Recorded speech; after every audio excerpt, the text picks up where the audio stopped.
स्वागत है आप सभी का आपके अपने चैनल एकलव्य एजुकेशन सेंटर के इस नए वीडियो में।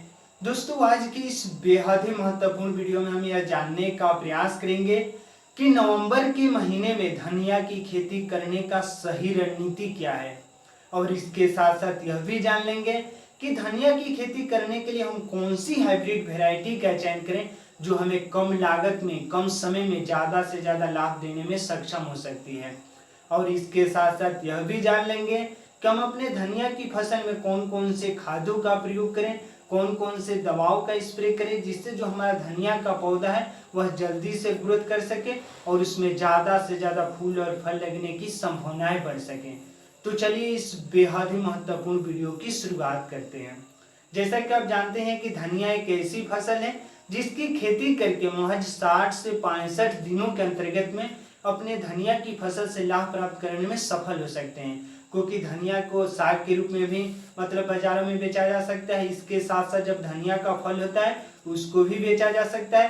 तो इस तरह से धनिया की फसल एक ऐसी फसल है जिससे हम कम लागत में कम समय में ज़्यादा से ज़्यादा लाभ प्राप्त करने में सफल हो सकते हैं।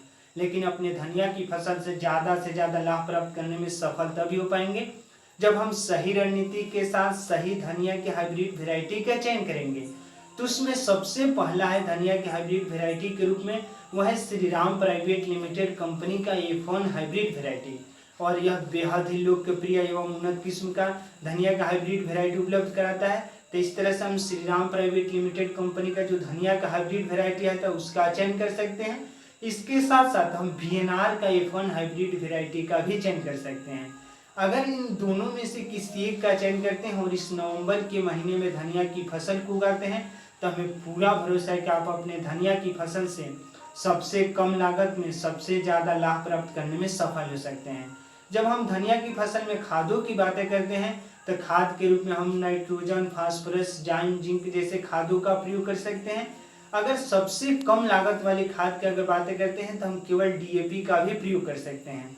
और उससे भी कम लागत अगर खाद करना चाहते हैं, लगाना चाहते हैं अपने धनिया की फसल में, तो अगर केवल सड़े हुए गोबर का खाद प्रयोग कर देते हैं तो निश्चित तौर पर हम अपनी धनिया की फसल से ज़्यादा लाभ प्राप्त करने में सफल हो सकते हैं। क्योंकि धनिया की फसल में सबसे कम लागत लगता है, यानी खादों की सबसे कम आवश्यकताएं होती है। तो इस तरह से इसकी खेती करके निश्चित तौर पर हम ज़्यादा से ज़्यादा लाभ प्राप्त करने में सफल हो सकते हैं। तो आज की इस बेहद ही महत्वपूर्ण वीडियो में बस इतना ही। अगर आप हमारे चैनल के साथ नए जुड़े हैं और वीडियो अच्छा लग रहा है, कुछ सीख पा रहे हैं इस वीडियो के माध्यम से, तो हमारे चैनल को कर दीजिए सब्सक्राइब। धन्यवाद, थैंक यू।